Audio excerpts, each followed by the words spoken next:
Hello everyone. बच्चों आज हम लोग पढ़ेंगे हिस्ट्री ऑफ कॉमर्स, कॉमर्स की हिस्ट्री। ठीक है, तो कॉमर्स की हिस्ट्री पढ़ने से पहले थोड़ा बहुत कॉमर्स के बारे में बता दूं कि कॉमर्स क्या है। ठीक है,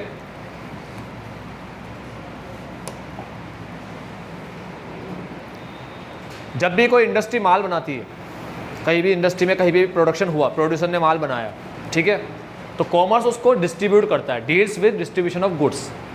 ठीक है, अब किसी एक जगह पे माल बना, अब वो माल प्रोड्यूसर को सारे कंज्यूमर तक पहुंचाना है, सारे कंज्यूमर तक। अब कंज्यूमर तो पहले मान लो उसको सिटी के अंदर पहुंचाना है या उसको पूरी कंट्री के अंदर पहुंचाना है, तो कंज्यूमर पूरी कंट्री में फैले हुए, अब वो एक अकेला बंदा पूरी कंट्री तक कैसे पहुंचाएगा माल? तो क्या करेगा, वो माल डिस्ट्रीब्यूटर को देगा, डिस्ट्रीब्यूटर होलसेलर को देंगे, होलसेलर रिटेलर को देंगे, ऐसे माल क्या होता फैलता जाएगा और पूरी कंट्री में पहुंच जाएगा, फिर सारे रिटेलर के पास माल आ जाएगा। प्रोड्यूसर किसको देगा? डिस्ट्रीब्यूटर को, डिस्ट्रीब्यूटर किसको देंगे? होलसेलर को, होलसेलर किसको देंगे? रिटेलर को। पूरी कंट्री के पास माल पहुंच गया, सारे रिटेलर्स के पास माल आ जाएगा। अब उन रिटेलर से तुम लोग जाके खरीद लोगे माल, तुम तुम्हारे घर से निकलोगे, कोई भी शॉप आएगी रिटेलर की, उससे तुम तुम्हारे जो भी प्रोडक्ट खरीदना है वो खरीद लोगे। अब रिटेलर से तुम जो प्रोडक्ट खरीदते हो, फॉर एग्जाम्पल आज पार्ले जी बिस्किट खरीद के लेकर आए और मुंबई में बनाए, तुम कोलगेट खरीदते हो, ये खरीदते हो, वो खरीदते हो, टाटा का नमक खरीदते हो, अब वो सब यहाँ कोटा में थोड़ी बना हुआ है, वो अलग अलग जगह पे बना है, मगर वो किसके थ्रू? डिस्ट्रीब्यूटर, होलसेलर, रिटेलर के थ्रू तुम्हारे तक पहुँच रहा है। ठीक है, तो ये लोग क्या कर रहे हैं? तुम्हारे तक पहुँचाने का काम कर रहे हैं। कौन लोग कर रहे हैं? होलसेलर और रिटेलर।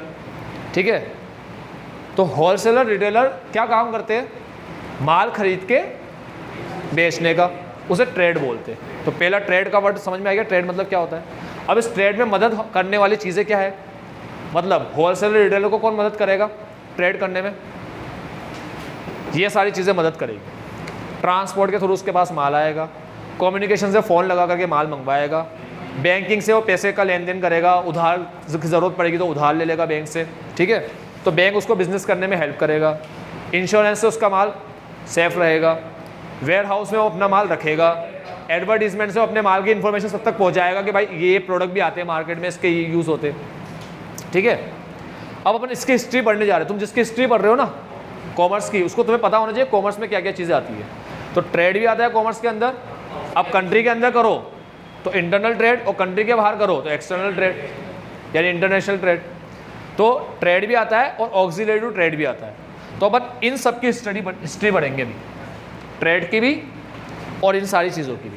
अब इन सबकी कम्युनिकेशन वगैरह की हिस्ट्री नहीं आएगी, फ़ोन कब बना, किसने बनाया, ठीक है, इन सब की डिटेल में नहीं आएगी। अब अपन एक एक की हिस्ट्री पढ़ना शुरू करते हैं।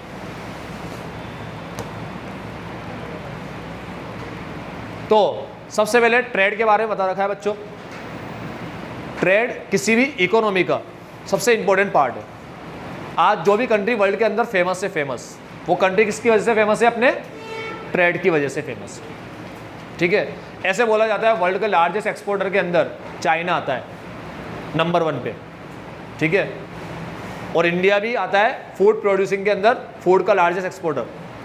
ठीक है, वर्ल्ड का लार्जेस्ट इंपोर्टर के अंदर खरीदने के अंदर अब यूएस अमेरिका आता है। अमेरिका वर्ल्ड का नंबर 1 पे आता है। चाइना फूड का लार्जेस्ट एक्सपोर्टर है और उसके बाद इंडिया है। तो चाइना और इंडिया में जो फ़र्क है ना, वो इतना फ़र्क है ज़मीन और आसमान। भले अपन सेकेंड है और चाइना से बहुत डाउन है अपन। तो ट्रेड से क्या होता है? एक नाम होता है। तो पहले के टाइम में क्या होता था, लोग क्या करते थे, जनरली जो ट्रांसपोर्ट का यूज़ करते थे वो दो ट्रांसपोर्ट का ज़्यादा यूज़ करते थे, एक लैंड ट्रांसपोर्ट और एक वाटर ट्रांसपोर्ट। उसके थ्रू क्या करते थे, वो अपना माल बेचते थे। घोड़े या ऊँट का यूज़ करेंगे, हॉर्सेस और कैमल का यूज़ करते थे लैंड ट्रांसपोर्ट में। ठीक है, बोट वगैरह का, शिप वगैरह का यूज़ करते थे वाटर ट्रांसपोर्ट के लिए। और वो क्या करते थे, एक कंट्री से दूसरी कंट्री में अपना माल बेचा करते थे। इसीलिए भारत का नाम काफ़ी जाना गया उस टाइम पे। किसकी वजह से भारत का नाम आया? सब कंट्री के लोग भारत का नाम जानते थे। किसकी वजह से जानते थे? ट्रेड की वजह से जानते थे। ठीक है, तो बोलता है ट्रेड और कॉमर्स का बहुत इंपॉर्टेंट रोल होता है किसी भी इकोनॉमी के अंदर। फिर बोलता है आगे, तो देखो ये तुम्हें जो फोटो दिख रहा है ना, इसमें अधिकतर जगह क्या है? Agricultural land. भारत को विलेज इकोनॉमी बोला जाता था। क्या बोला जाता था? विलेज इकोनॉमी बोला जाता था। अब भारत कैसा था अपना कि अधिकतर लोग जो थे ना भारत के अंदर वो खेती बाड़ी का काम करते थे, अधिकतर लोग खेती बाड़ी का काम करते थे। तो बताया जब अंग्रेज़ भारत छोड़ के गए ब्रिटिशर्स, तो भारत में लिटरेसी रेट क्या थी? भारत में लिटरेसी रेट 12%, ठीक है। और 12% भी पता है क्या था? वो एजुकेटेड लोग नहीं थे, वो 12% ऐसे लोग थे जो बेसिक नॉलेज से इनके पास लिखना पढ़ना जानते थे। ऐसे मतलब ऐसे 12% जो लिटरेसी रेट का मतलब ये नहीं कि वो पढ़े लिखे एजुकेटेड लोग थे, ऐसी हालत थी भारत। अब समझ लो भारत कैसा था। अब काम देगा तो कौन देगा भारत को? और बड़े बड़े इंडस्ट्री वगैरह में काम कैसे करेंगे? सर्विस सेक्टर में काम कैसे करेंगे? क्योंकि इंडस्ट्री और सर्विस सेक्टर में काम करने के लिए तो पढ़ा लिखा इंसान चाहिए, ठीक है। अधिकतर लोग अपने खेती बाड़ी में लगे हुए थे, ठीक है। और पानी का बहुत मतलब हर जगह वाटर ट्रांसपोर्ट बहुत ज़्यादा यूज़ करते थे ये लोग। तो लैंड ट्रांसपोर्ट में ये लोग यूज़ करते थे हॉर्सेस और कैमल का, और वाटर ट्रांसपोर्ट के अंदर ये लोग बोट्स वगैरह का यूज़ करते थे, ठीक है। और ट्रांसपोर्ट के बारे में आगे आएगा। फिर शुरुआत होती है सिल्क रूट से। सिल्क रूट सबसे पुराना रूट है बच्चों। कहाँ से कहाँ तक फैला हुआ है, क्या है सिल्क रूट, वो समझा देता हूँ पहले, फिर ये लाइन पे अपन दोबारा आएंगे। तो ये डायग्राम दिख रहा है ना तुम्हें, ध्यान से देखना इसको। ये सिल्क रूट है जो तुम्हें दिख रहा है ना, ये चाइना से होकर इस साइड को ईस्ट बोलते और इस साइड को वेस्ट बोलते। सिल्क रूट ईस्ट को वेस्ट के साथ जोड़ता था। चाइना से ट्रेड हमारा यूरोप तक होता था। तो चाइना से सिल्क रूट आता था इस तरीके से, ठीक है। चाइना से आता था और बीच में क्या पड़ता था? इंडिया पड़ता था। तो चाइना से सारा माल जाता था यहाँ पर, लेकिन बीच में पड़ता था हमारा इंडिया। तो इंडिया से होते हुए माल हमारा सारा पर्सिया आया, अरेबिया आया, इजिप्ट आया, ठीक है। अब ये तुम्हें लाइन दिख रही है ना रेड में, ये लैंड ट्रांसपोर्ट है, और ये ब्लू में जो तुम्हें दिख रही है ये वाटर ट्रांसपोर्ट है। तो इंडियन ओशियन वगैरह इनका यूज़ बहुत ज़्यादा किया जाता था। अब तुम लोग वाटर ट्रांसपोर्ट के थ्रू भी आओगे तो भी कौन आएगा बीच में? इंडिया तो आएगा ही आएगा, ठीक है। अब सिल्क रूट नाम क्यों पड़ा इसका? ये रूट चाइना बहुत यूज़ करता था, और चाइना सबसे ज़्यादा जो सप्लाई करता था वो सिल्क था। इस रूट से सबसे ज़्यादा सप्लाई होने वाली चीज़ क्या थी? सिल्क। और इंडिया सबसे ज़्यादा सप्लाई करता था स्पाइस। इसे दोनों नाम बढ़ गए इसके, इसे सिल्क रूट भी बोलते हैं और इसे स्पाइस रूट भी बोलते, ठीक है। क्योंकि चाइना सबसे ज़्यादा सप्लाई करता था सिल्क, और इंडिया सबसे ज़्यादा सप्लाई करता था स्पाइस, मसाले और पेपर। पता है ना पेपर, काली मिर्च, ब्लैक पेपर, ठीक है। वो पेपर, वो पेज नहीं, ठीक है, ब्लैक पेपर, PEPPER। तो इंडिया सबसे ज़्यादा ब्लैक पेपर सप्लाई करता था। ब्लैक पेपर इतना महंगा हुआ करता था उस टाइम पे कि लोग किसी को किडनैप करते थे ना, फिरौती की रकम में ब्लैक पेपर मांगा करते थे कि इतने किलो ब्लैक पेपर देगा तो छोड़ देंगे हम तेरे इसको बच्चे को, ठीक है। आजकल तो करोड़ों की जायदाद मांग लेते, उस टाइम पे ब्लैक पेपर मांगा करते थे। ब्लैक पेपर बहुत ज़्यादा कीमती हुआ करता था, क्योंकि ब्लैक पेपर के कई फ़ायदे थे, कई फ़ायदे आज भी है।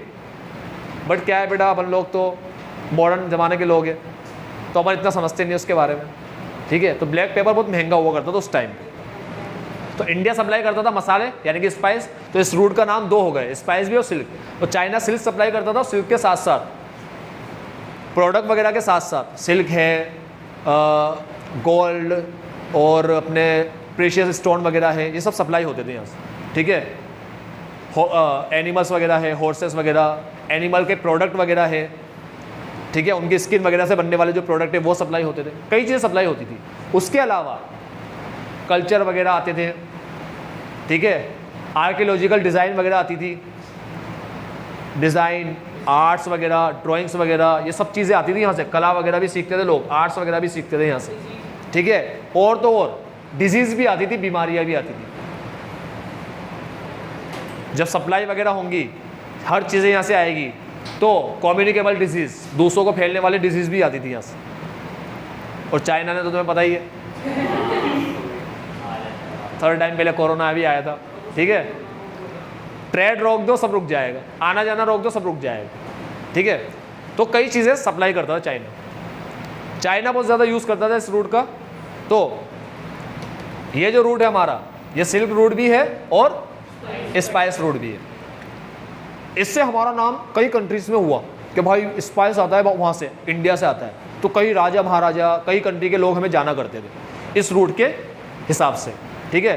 किसको जोड़ता है ये रूट? ईस्ट और वेस्ट को, ठीक है। चाइना से स्टार्ट होता है, इजिप्ट और यूरोप तक जाता है ये। Establishing commercial and political contact, हमारे कॉन्टैक्ट होने शुरू हो गए किसके साथ? वहाँ के राजा महाराजाओं के साथ, फॉरेन के, ठीक है। और ये maritime route linked east and the west by sea, तो हमने देखा ईस्ट और वेस्ट को लिंक करता है सी के थ्रू। अब आगे बढ़ते हैं। देखो बच्चों, कॉमर्स की हिस्ट्री में सबसे पहली जो चीज़ आई वो सिल्क रूट आई और स्पाइस रूट आई, ठीक है। अब सिल्क रूट से आगे बढ़े बत, तो अब आया हड़प्पा और मोहनजोदारो। अब हड़प्पा और मोहनजोदारो के बारे में थोड़ा वो बता दूं तुम्हें। हड़प्पा और मोहनजोदारो इंडस वैली सिविलाइजेशन में आता है। किस में आता है? इंडस वैली सिविलाइजेशन में। ऐसा माना जाता है कि वर्ल्ड के अंदर सबसे पुरानी सिविलाइजेशन है, सबसे पुरानी वर्ल्ड की, वह है मेसोपोटामियन और इजिप्शियन। इजिप्शियन और मेसोपोटामियन सबसे पुरानी है, और उसके बाद कौन सी आती है? इंडस वैली सिविलाइजेशन, जिसमें हड़प्पा और मोहनजोदारो आते हैं। ये दो जगह आती है। सिविलाइजेशन का मतलब समझ लो क्या होता है। सिविलाइजेशन का मतलब होता है जहाँ के लोग कल्चर वगैरह फॉलो करें, गवर्नमेंट हो, सरकार हो, जहाँ पर इंडस्ट्री हो, ठीक है, और जहाँ पर सिस्टमेटिक वर्क चलता हो, सही तरीके से काम चलता हो, साइंस वगैरह का यूज़ करते हो वहाँ के लोग, समझ गए। तो एक प्रॉपर सिस्टम के साथ सारे लोग अपना काम करते हो, और रहना करना भी ऐसा ही हो उनका, सिस्टमेटिक तरीके से रहते करते हो, उसे बोलते हैं सिविलाइजेशन। समझ गए सिविलाइजेशन क्या होता है, ठीक। तो ये हड़प्पा मोहनजोदारो कौन से सिविलाइजेशन में आते हैं? इंडस वैली, बहुत पुराना सिविलाइजेशन। ये कम से कम 5000 साल चला, ऐसे बोलते हैं हिस्ट्री के लोग। कितने हज़ार साल चला? 5000 साल चलने के बाद ये ख़त्म हो गया, मतलब तबाह हो गया पूरा। अब ये कैसे ख़त्म हुआ? उसके लिए कोई बोलते बाढ़ आ गई, कुछ लोग बोलते सूखा पड़ गया, कुछ लोग बोलते इन्होंने ग्रीनरी को ख़त्म कर दिया, यूज़ करते करते इन्होंने ग्रीनरी को ख़त्म कर दिया, और कुछ लोग बोलते कुछ महामारी बीमारी फैल गई जिसकी वजह से सारे लोग यहाँ के मर गए, ऐसा बोलते। तो कई लोग, मतलब अभी तक इसका एक्चुअल रीज़न पता नहीं पड़ पाया कि ख़त्म क्यों हुआ, ये हड़प्पा मोहनजोदारो ख़त्म क्यों हो गए। अब ख़त्म होना क्या होता है? एक बंदा था, इसका नाम था James Lewis. James Lewis British के कंपनी में काम करता सोल्जर था। वहाँ से बक्कर आया, उसने इस जगह को देखा। तो जब आया ना इस जगह पे, तो उसने देखा ये जगह ऐसी बनी हुई है, बिल्डिंग बनी हुई थी वहाँ पर, ठीक है। प्रॉपर ड्रेनेज फैसिलिटी थी, ड्रेनेज वगैरह भी तो उस टाइम पे, ठीक है। सेंचुरी BC की बात कर रहे हैं अपन, AD तो अभी आया ही नहीं था, इतना पुराना सिविलाइजेशन है, ठीक है। तो कई लोगों का मानना है ये इंडस वैली सिविलाइजेशन है, उसमें आता है हड़प्पा मोहनजोदारो। कई लोगों का मानना है ये सबसे पुराना सिविलाइजेशन हुआ करता था, ठीक है। तो यहाँ पर जो लोग रहते थे ना, तो लोग बिल्कुल प्रॉपर तरीके, आज अपन लोग कैसे रहते हैं ना, उससे भी अच्छे तरीके से रहते थे। अपना ड्रेनेज देखो कैसा है, गटर वगैरह देखो कैसी है, ओपन है। इनकी पूरी पैक हुआ करती थी अच्छे से इन लोगों ने बिल्डिंग बना रखी थी पूरी, एक के ऊपर एक ऐसे, वो भी ईंट से, बस ईंट को पूरा सेट करके इन्होंने बिल्डिंग वगैरह बना रखी थी। सारी फैसिलिटी इनके वहाँ पर होती थी, 2 BHK 3 BHK बराबर ऐसे बने हुए होते थे, ठीक। फर्नीचर वगैरह नहीं होता था, ठीक है।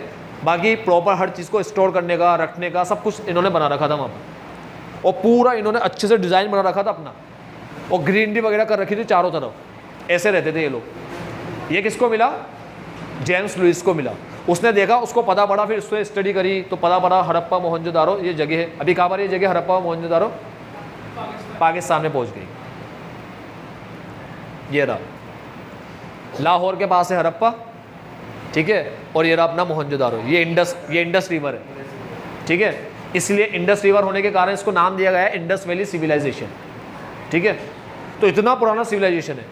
उस टाइम पे अभी पाकिस्तान में, पार्टीशन के पहले कहा था, ठीक है, पाकिस्तान तो वही नहीं करता तब, ठीक है। तो ये इंडिया के अंदर था। तो ये सिविलाइजेशन बहुत पुराना सिविलाइजेशन है, 5000 साल तक चला ये। और हड़प्पा मोहनजोदारो ने, ये जो 2 सिटी के नाम आते हैं, ये ट्रेड में सबसे आगे माने जाते थे। सिविलाइजेशन है ना, सिविलाइजेशन समझते हो तुम लोग क्या है? अच्छे से काम करते थे वहाँ के लोग, अच्छे से ऑपरेट होते थे, खूब पैसा कमाते थे। तो ये लोग बहुत बड़े बिजनेस सिटीज़ मानी जाती थी। ये 2 हड़प्पा और मोहनजोदारो बहुत बड़ी बिजनेस सिटीज़ मानी जाती थी उस टाइम पे। ये मोहनजोदारो का नाम मोहनजोदारो पता है क्यों पड़ा है? जब इसकी खोज करी इस जगह की, तब वहाँ पर हड्डियों की वो बॉडी मिली, मतलब स्ट्रक्चर मिला पूरे हड्डियों के, तो इसका नाम मोहनजोदारो पड़ा। मोहनजोदारो का मीनिंग होता है mount of the dead. Mount of the dead का मतलब होता है कि डेड बॉडीज़ की पूरी वो, माउंट का मतलब हिल, पहाड़, माउंट नहीं mound, MOUND, D for dog. तो माउंट का मतलब होता है हिल, पहाड़, तो mount of the dead, dead बॉडियों का पूरा पहाड़। तो यहाँ पर डेड बॉडी मिली, तो इसका नाम ही क्या रख दिया गया, मोहनजोदारो। तो ये दो सिटीज़ किस में फेमस थी, बिजनेस में, ट्रेड में फेमस थी, ठीक है। अब उसके बाद आता है हमारा मेसोपोटामिया, सबसे पुराना सिविलाइजेशन है, इंडस वैली के भी पहले का सिविलाइजेशन है, ठीक है। कुछ लोग बोलते हैं इंडस वैली सबसे पुराना सिविलाइजेशन है, कुछ लोग, मगर अधिकतर लोग क्या मानते हैं, सबसे पुराना सिविलाइजेशन कौन सा है, मेसोपोटामियन और इजिप्शियन, ठीक है। ये देखो कैसे रहते हैं ये लोग, इनका घर वर बनाने का तरीका, इनका रहने करने का तरीका देखो कितना शानदार, बिल्कुल प्रॉपर वे में रहते हैं ये लोग। इसकी कई इमेजेस भी आती है, ये देखो ये बिल्डिंग वगैरह बना रखी है मस्त, और फ्लैट वगैरह, फ्लैट सिस्टम बना रखा है, 2 BHK 3 BHK बना रखा है, मस्त राजा का किला, राजा अलग रहेगा भाई। तो ये मेसोपोटामियन सिविलाइजेशन में क्या था, सबसे ज़्यादा फेमस क्या था, ट्रेड के अंदर gold, silver, copper, gemstone, beds, pearls, seashell etcetera, सारी महंगी महंगी अशरफिया, सोने चांदी हीरे जवाहरात इनके पास ही हुआ करते हैं। अभी के टाइम में मेसोपोटामियन जो है ना, वो इराक, कुवैत, ईरान और सीरिया के अंदर बढ़ चुका है अभी के टाइम पे। ये नक्शे में बता देता हूँ मैं तुम्हें, ये मेसोपोटामियन है पूरा, ये पूरा इलाका, ये सीरिया, ये ईरान, इराक है, ये रहा इराक, और पूरा सऊदी अरेबिया है ये, तो ये इराक, ये ईरान, ये सीरिया, ये पूरा हिस्सा ही जो है ना तुम्हें दिख रहा है, ये मेसोपोटामिया है, मेसोपोटामिया अभी के टाइम पे ये, प्रेजेंट डे में अपन इतनी कंट्रीज में बढ़ चुका है, ठीक है। तो ये सबसे पुराना सिविलाइजेशन है, सबसे बड़ा ट्रेड सेंटर है ये, इराक, ईरान उस टाइम से ही, हज़ारों साल पहले से ही बहुत बड़े कौन रहे, ट्रेडर रहे, ठीक है, ट्रेड कॉमर्स में सबसे आगे रहे ये लोग। तो शुरुआत कहाँ से करी, सिल्क रूट से, उसके बाद क्या बढ़ा, हड़प्पा, मोहनजोदारो जो इंडस वैली सिविलाइजेशन में आते हैं, ठीक है, silk route, Indus valley civilisation, Mesopotamian civilisation, ठीक है, दो पढ़े। मेसोपोटामियन सोने चांदी हीरे जवाहरात के लिए बहुत फेमस रहा, ठीक है। तो सोच लो कैसी जगह होगी, वो कैसे लोग होंगे वहाँ पर, कितने रईस, कितने अमीर लोग होंगे। अब आते हैं अपन लोग बार्टर सिस्टम। अब बात ट्रेड की चल रही है, तो ट्रेड होता कैसे था, तो शुरुआत होती थी बार्टर सिस्टम से, तेरे पास कुछ है तो तू मुझे दे, मेरे पास कुछ है मैं तुझे दे दूंगा, ठीक है। अब जैसे मैंने तुझे एक घोड़ा दिया, तुझसे 2 गधे खरीद लिए, ठीक है, चीज़ों के बदले में चीज़ लेना, इसमें प्रॉब्लम आती थी, डबल कोइंसिडेंस वाली। मतलब अगर मान लो मुझे चाहिए 2 गधे, अब मेरे पास है घोड़ा, लेकिन तुम्हें घोड़ा चाहिए ही नहीं, मैंने कहा भाई घोड़ा ले ले, अब मुझे 2 गधे दे दे, उसने कहा मुझे घोड़ा ही नहीं चाहिए, मैंने कहा तुझे क्या चाहिए फिर, ठीक, तो उसने कुछ और चीज़ बताई, उसने कहा मुझे 5 किलो वीट चाहिए, मैंने कहा मेरे पास 5 किलो वीट है ही नहीं, या उसने कहा 10 किलो वीट चाहिए, मैंने कहा 10 किलो वीट है ही नहीं मेरे पास। तो फिर अब मैं घोड़ा लेके घूमता फिरूंगा यहाँ वहाँ, मैंने कहा भाई किसी को घोड़ा चाहिए जिसके पास वीट हो, ऐसा कोई बंदा है, तो कोई बंदा मिला मुझे, उसने कहा मेरे पास वीट है, मुझे घोड़ा भी चाहिए, तो उसको दिया, उससे वीट लाया, इसको वीट दिया, ऐसे नाटक। अब ऐसे कैसे परेशान हो जाता है इंसान, अब तुम सोच लो कितना परेशान हो जाएगा, अब देन लेन कैसे करेगा वो, तो बहुत प्रॉब्लम आती थी, देन लेन हो ही नहीं पाता था। तब जाकर क्या किया, राजा महाराजाओं ने सिक्के निकाले, सोने के सिक्के, ये देखो अशरफिया बोलते हैं, 2 तरह के सिक्के निकाले, सोने के और चांदी के। सोने के सिक्के को दिनार बोलते थे और चांदी के सिक्के को दिरहम बोलते थे, दिरहम, DIRHAM। तो उस टाइम पे राजा महाराजाओं के टाइम पे राजा महाराजाओं ने सोने और चांदी के सिक्के निकाले, और सोने और चांदी के सिक्के में अपना फोटो लगा दिया, जो राजा होता था उसका फोटो लग जाता था सिक्के के ऊपर, ठीक है। अब इन्होंने नाम क्या दिया सिक्कों का, सोने के सिक्कों का नाम दिनार दे दिया, याद रखना, सोने के सिक्के का नाम दिनार दिया। आज कुवैत की करेंसी को दिनार बोलते हैं, और वर्ल्ड की सबसे महंगी करेंसी कुवैत की करेंसी है, वर्ल्ड की सबसे महंगी करेंसी कुवैत की करेंसी है, ठीक है, और कुवैत की करेंसी को दिनार बोलते हैं, और सोने के सिक्के का नाम दिनार था, दिनार, DINAR।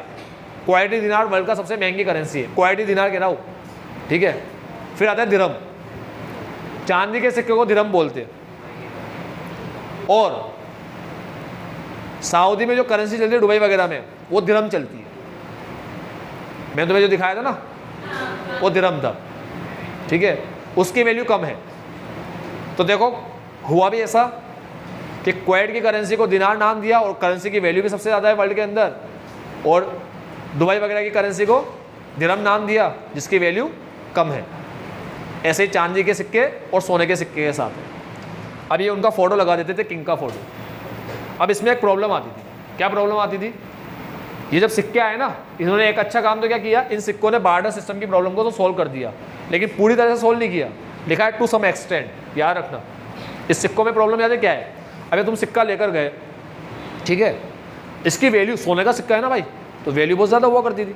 अब मैं किसी के पास सिक्का लेकर गया सोने का, और मुझे थोड़ी बहुत चीज़ चाहिए, सपोज करो मुझे 50 रुपये की चीज़ चाहिए, इसकी वैल्यू तो 500 के बराबर है या 1000 के बराबर है।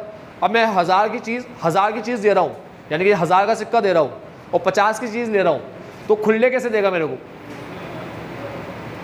ठीक है, उस टाइम में थोड़ी सब सिक्के बना रखे थे, 1 रुपये का, 2 रुपये का, 3 का, तो तुम्हें खुले मिल गए। तुमने 100 रुपया दिया, ठीक है, 100 रुपया दे के 75 की चीज़ ली, 25 रुपया सामने वाले ने तुम्हें रिटर्न कर दिया, ये 20 रुपया और ये 5 के नोट, ये या 2 रुपया 1 रुपया सिक्के दे दिए तुम्हें। ऐसा थोड़ी हुआ करता था उस टाइम पे। तो उस टाइम पे प्रॉब्लम खुले की हुआ करती थी। अब खुले कहाँ से लेकर आया बंदा?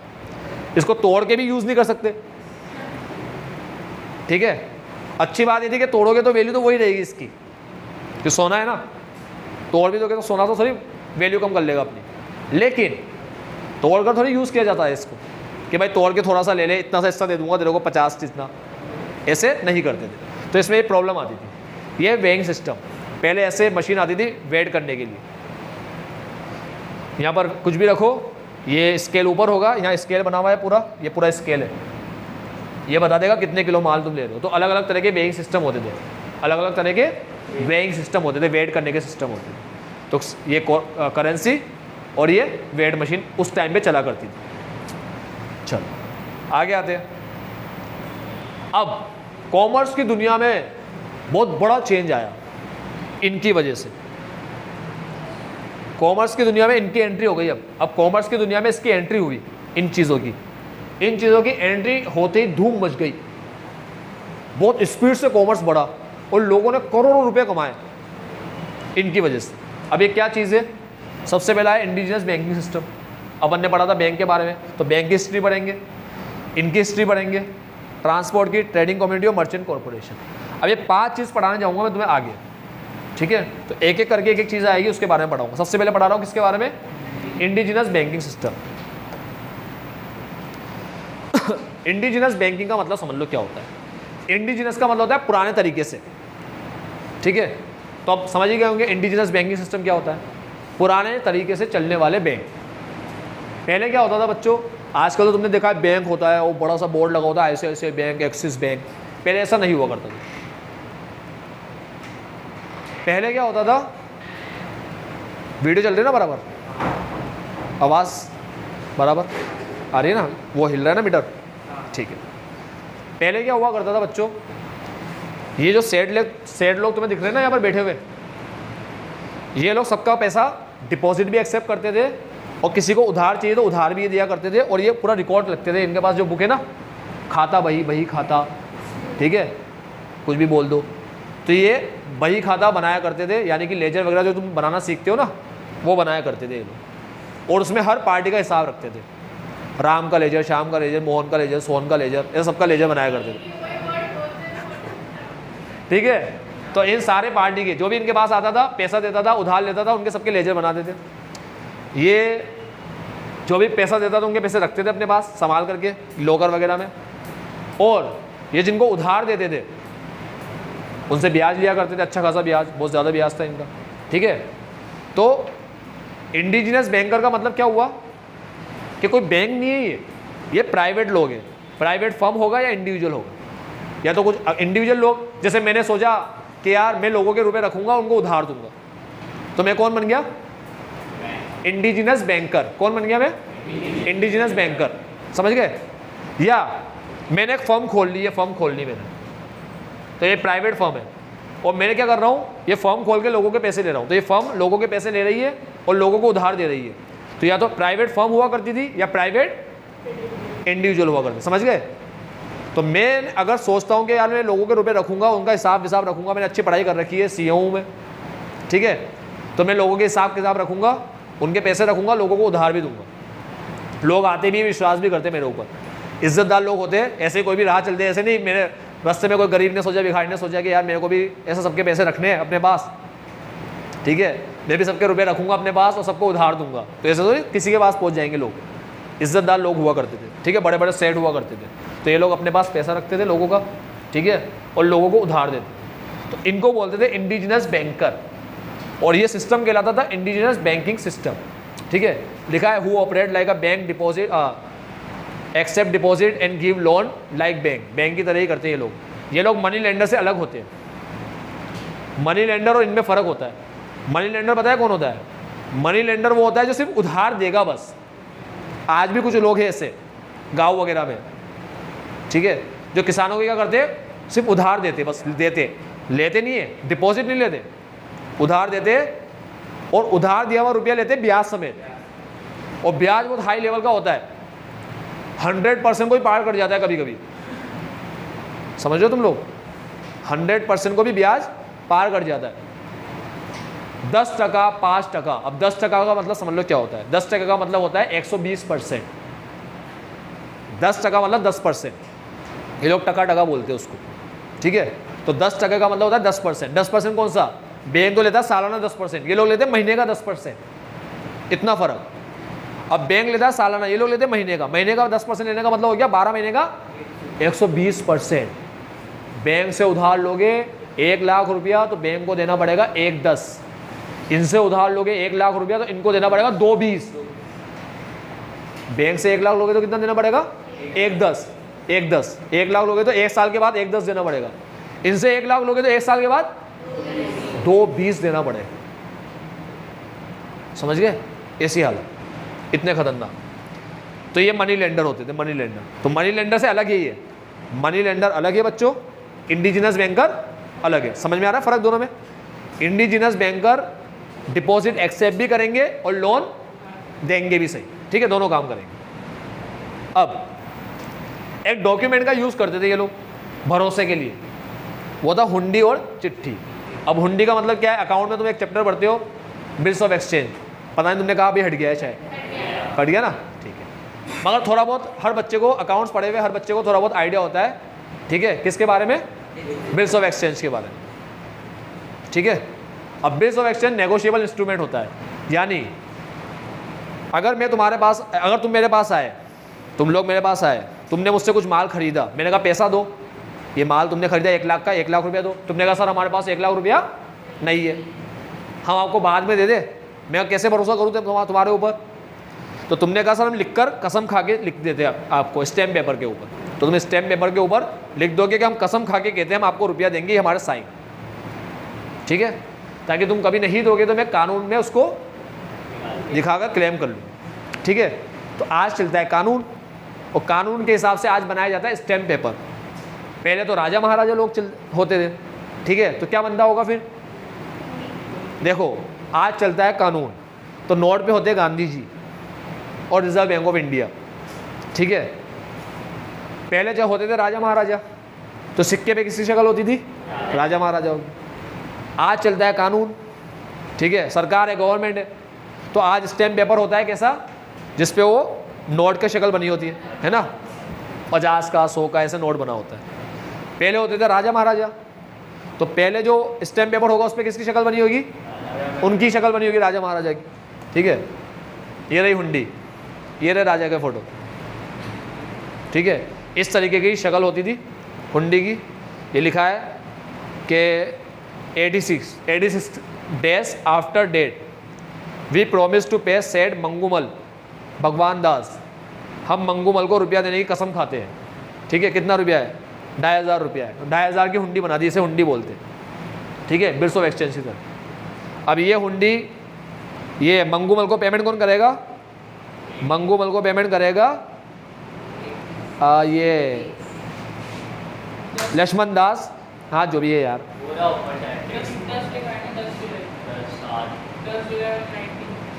कौन करेगा कह रहा हूँ। अब जो भी पार्टी करेगी अपना साइन कर देगी, यहाँ पर कर देगी। अब ये किसके पास रहेगा? मंगूमल के पास रहेगा। अब मंगूमल क्या करेगा? जब भी डेट आएगी, जैसे 1 महीने बाद या 2 महीने बाद या जितने भी दिन बाद, उतने दिन बाद मंगूमल इसको देगा सामने वाली पार्टी को और अपना रुपया ले लेगा। समझ गए? इसे हुंडी बोलते थे पहले। आजकल तुम लोग इसको बिल्स ऑफ एक्सचेंज बोलते हो, नेगोशिएबल इंस्ट्रूमेंट बोलते हो, ठीक है, प्रोमिसरी नोट बोलते हो, मतलब बिल्स ऑफ एक्सचेंज बोलते हैं या प्रोमिसरी नोट बोलते हैं। पहले के टाइम में इसको क्या बोला जाता था? हुंडी। हुंडी में तुम्हारे एग्जाम में क्वेश्चन आ सकता है बच्चों, ठीक है। तो अभी थोड़ा बहुत हुंडी के बारे में बताऊंगा मैं तुम्हें। हुंडी एक प्रोमिसरी इंस्ट्रूमेंट इंस्ट्रूमेंट है, इंस्ट्रूमेंट ऑफ एक्सचेंज, और hundi is a negotiable instrument. Negotiable instrument है return in an original language. Hundi हमेशा ओरिजिनल लैंग्वेज में लिखी जाती है, मतलब वर्नेक्युलर लैंग्वेज। वर्नेक्युलर लैंग्वेज समझते हो ना? Local language. हुंडी हमेशा किस लैंग्वेज में लिखी जाती है? लोकल लैंग्वेज में। हाँ क्या? तो अभी टाइम नहीं है मेरे पास, अभी रुक जा थोड़ा सा, 1 मिनट रुक जा बस। समझ गए क्या बोल रहा हूँ? वर्नेक्युलर लैंग्वेज समझ गए क्या होता है? Local language. हुंडी हमेशा लोकल लैंग्वेज में लिखी जाती है। जिस जगह के लोग हैं ना उस लैंग्वेज में हुंडी लिखेंगे। मराठी है तो मराठी में लिखेंगे, गुजराती है तो गुजराती में लिखेंगे, ठीक है, समझ गए? तो महाराष्ट्र के लोग मराठी में लिखेंगे, गुजरात के लोग गुजराती में लिखेंगे, वर्नाक्युलर लैंग्वेज में। अब इंडिजिनस बैंकिंग सिस्टम बहुत इंपॉर्टेंट रोल प्ले करता था। मतलब इंडिजिनस बैंकिंग सिस्टम ना होता तो लोग काम कैसे करते? काम करने के लिए तो क्या चाहिए? पैसा भी चाहिए, उधार भी लेना पड़ता है, बहुत सी बात। तो ये लोग उधार दिया करते थे, ठीक है, जिससे हर पर्सन अपना बिजनेस कर सकता था, डोमेस्टिक भी और फॉरेन ट्रेड भी, दोनों ट्रेड कर पाता था, डोमेस्टिक और फॉरेन, ठीक है। ये सबसे इंपॉर्टेंट चीज़ है एग्जाम के हिसाब से। तुम्हारा उसमें भी है, नोट्स में टिक लगा लेना, इंपॉर्टेंट है। हुंडी पे कई बार क्वेश्चन आता है एग्जाम के ऊपर। अब हुंडी क्या है, ध्यान सुन लो। हुंडी में तुम्हें बता दिया इंस्ट्रूमेंट ऑफ एक्सचेंज, ठीक है, प्रोमिसरी नोट की तरह होता है, बिल्स ऑफ एक्सचेंज होता है। अब क्या होता है, इतनी सारी हुंडी चलती थी उस टाइम पे, धनी जोग, शाह जोग और फरमान जोग, उसमें भी दर्शनी और मुद्दती। अब क्या है ये समझा देता हूँ मैं तुम्हें, ठीक है। सबसे पहला आया धनी जोग दर्शनी हुंडी। कौन सी है पहली हुंडी? धनी जोग। और कौन सी कैटेगरी की? दर्शनी। अब धनी का मतलब समझ लो क्या होता है, धनी मालिक को बोला जाता है, मालिक को धनी बोलते हैं। इसलिए गांव के अंदर जो औरतें होती है ना, वो अपने हस्बैंड को धनी बोलती है, यो मारो धनी है, यो मारो धनी है, ठीक है। तो गांव की औरतें अपने हस्बैंड को भी क्या बोलती है? धनी बोलती है। और धनी मालिक को, ओनर को बोला जाता है, ठीक है। कभी गाँव जाओ तो देखना धनी धनी बोलेगी, यो मारो धनी है। अब धनी का मतलब मालिक, और दर्शन का मतलब भी समझ लो। दर्शन तो पता ही है, भगवान के दर्शन करके आते हैं अपन, ठीक है। दर्शन का मतलब देखना, ठीक। कोई भगवान का दर्शन करता है, कोई, चलो आगे बढ़ते। धनी मीन्स ओनर, धनी का मतलब ओनर होता है, ठीक है।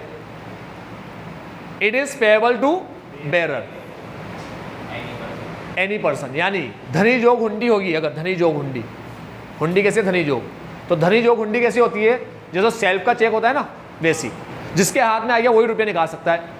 सेल्फ के चेक को बोलते हैं बेरर इंस्ट्रूमेंट। कौन सा इंस्ट्रूमेंट? Bearer instrument. बेरर का मतलब जिसके पास है वो रुपया निकाल सकता है।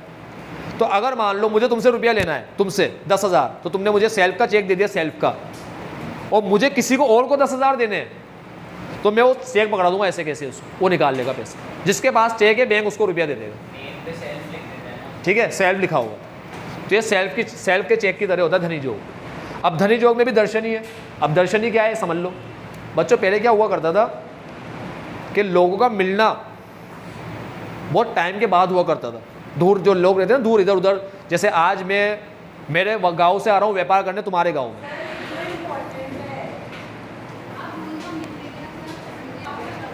हाँ। तो बच्चों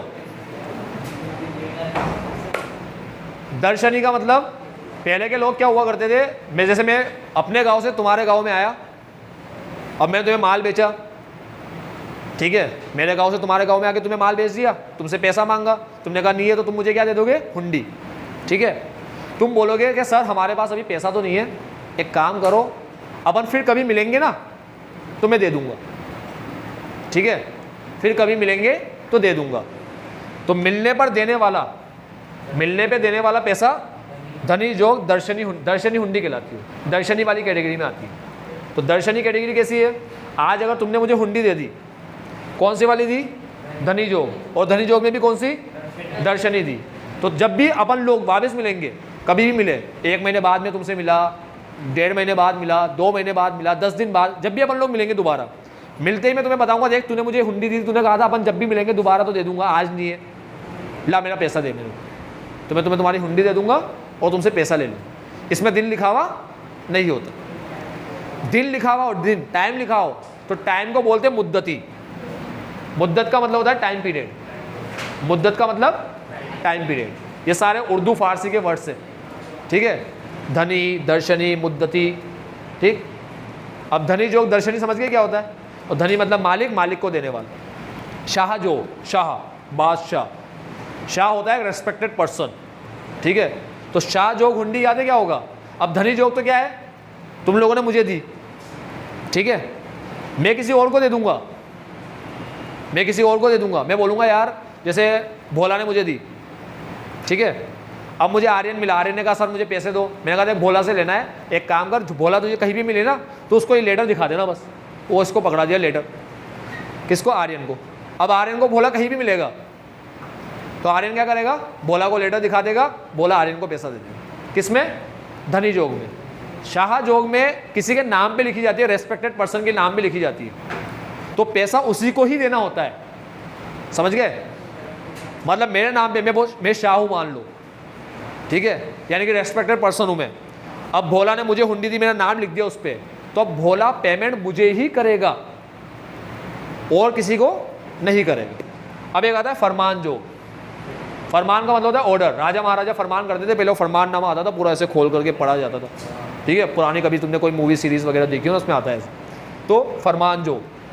अब फरमान जोग हुंडी क्या होती थी कि तुम लोग मुझे ऐसे बोलते थे कि आप जब भी मिलोगे ना तो या तो आपको दे देंगे या आप जिसको बोलोगे उसको दे देंगे।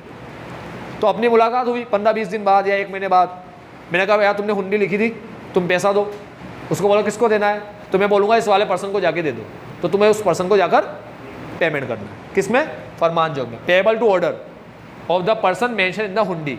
जिस पर्सन का नाम हुंडी में लिखा है, हुंडी में मेरा नाम लिखा है, तो मेरे कहने पर मैं जिसको बोलूँगा तुम उसको पेमेंट कर दो, ठीक है।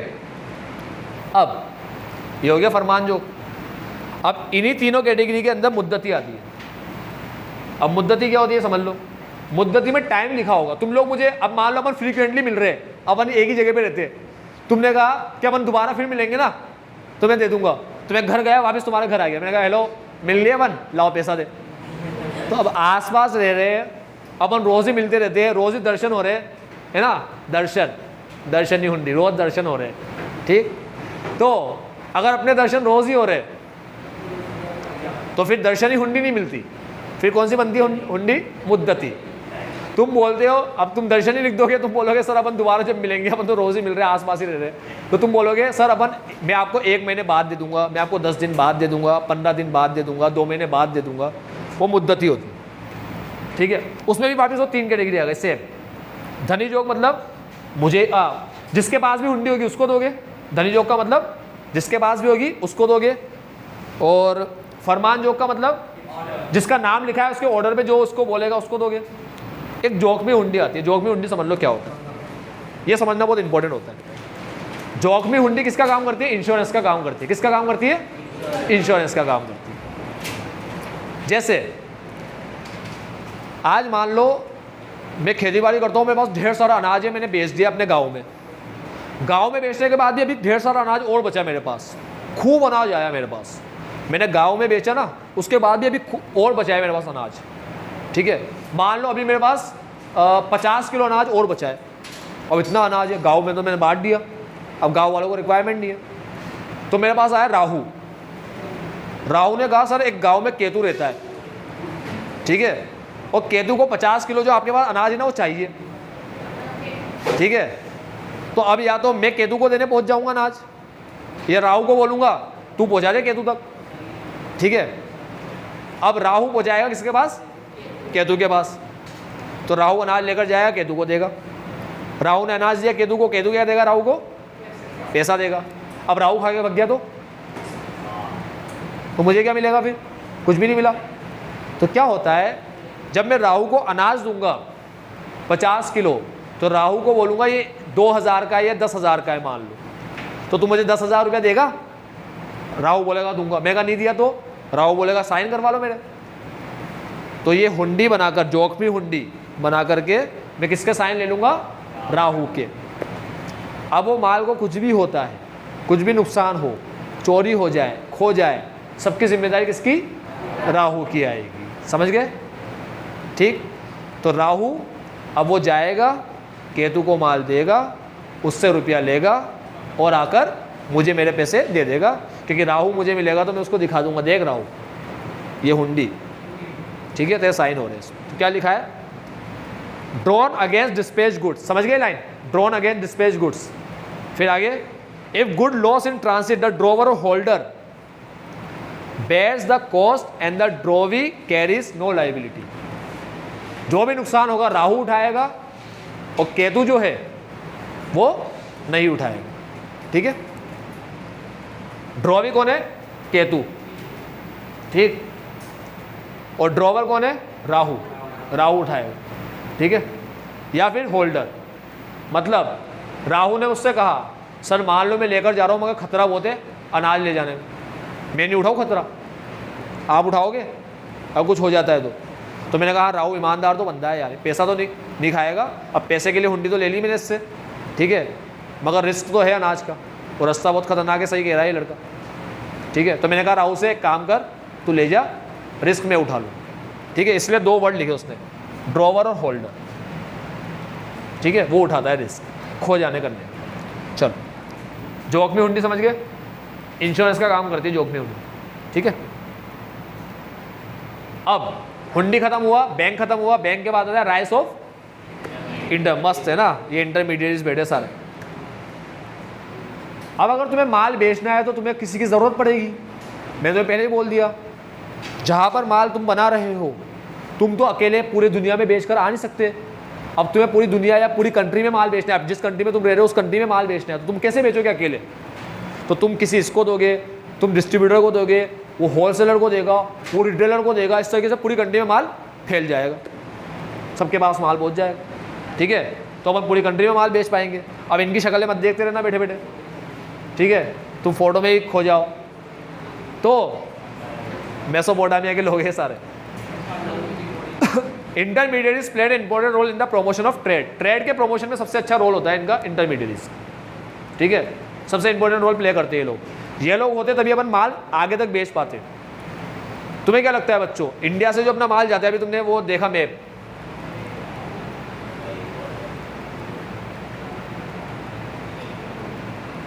ये वाला जो अपन ने मैप देखा, इसमें क्या होता है, चाइना से बंदा निकला पूरा घूमता रहेगा पागल की तरह, वो इंडिया आया, फिर पर्सिया गया, फिर अरेबिया गया, फिर यूरोप आया, इजिप्ट आया, उसने कहा मैं ही बेच दूंगा सारा माल। ऐसा नहीं होता है। यहाँ से बंदा निकला, उसने इंडिया वालों को माल दिया, यहाँ से वो बंदे लेकर गए, उसने पर्सिया वालों को माल दिया, यहाँ से बंदे लेकर गए, ऐसे टुकड़ों टुकड़ों में माल जाता है। समझ गए? इंटरमीडिएरी का बहुत इंपॉर्टेंट रोल होता है। फॉरेन ट्रेड करने में तो सबसे इंपॉर्टेंट रोल होता है इंटरमीडिएरी का। ठीक है। अब ये डायग्राम याद रखना, ये डायग्राम के अंदर ये भारत है ना अपना, अभी बता देता हूँ, फिर दोबारा इस डायग्राम में नहीं आएंगे अपन। ये कौन सी साइड है भारत की? साउथ वाली। ये नॉर्थ है, ये और ये, अब ये साउथ है ना, ये वाला पार्ट साउथ है, और साउथ के अंदर ये वाला पार्ट कौन सा है? इसे क्या बोलते हैं अपन? साउथ वेस्टर्न पार्ट, साउथ का वेस्ट वाला पार्ट। समझ गए? South western. ठीक। अब ये पार्ट जो है भारत का, ये ट्रेड का सबसे इंपॉर्टेंट पार्ट है। क्यों? क्योंकि सारी बोर्ड यहाँ से निकलती है, ये नदी है ना, अब सारी बोर्ड यहाँ से निकलती है, ठीक है, और सारी बोर्ड आती भी यहीं पर है, और यहाँ पर बना हुआ है मालाबार कोस्ट। क्या बना हुआ है यहाँ पर? मालाबार कोस्ट बना हुआ है। ठीक है। तो यहाँ बना हुआ है मालाबार कोस्ट, यहाँ पर ही कोचिन है। ठीक है, कोची बोलते हैं जिसको, तो आगे बताऊंगा तो ये सारी चीज़ें आएगी।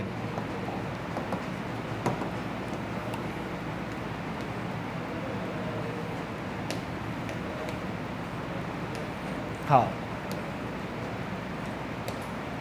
तो ये इंटरमीडिएट्स की बात अपन ने पढ़ी। इंटरमीडिएट्स जनरली कौन होते थे? एजेंट, कमीशन एजेंट, ब्रोकर वगैरह ये सब हुआ करते थे। अब आता है हमारा शानदार बंगला मस्त ये है ना, लाखों करोड़ों का, ये है जगत सेठ।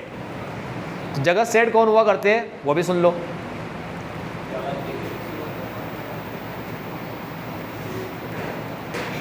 करो स्टार्ट, सुनना ध्यान से। जगत सेठ के बारे में बता दूं बच्चों। ये जगत सेठ कौन थे कि राजा पुराने टाइम पे, मुगल वगैरह के टाइम पे, ठीक है, एक पूरी डायनेस्टी है। जगत सेठ कोई एक बंदा नहीं है, अकेला सिंगल बंदा, ये पूरी डायनेस्टी है, ठीक है।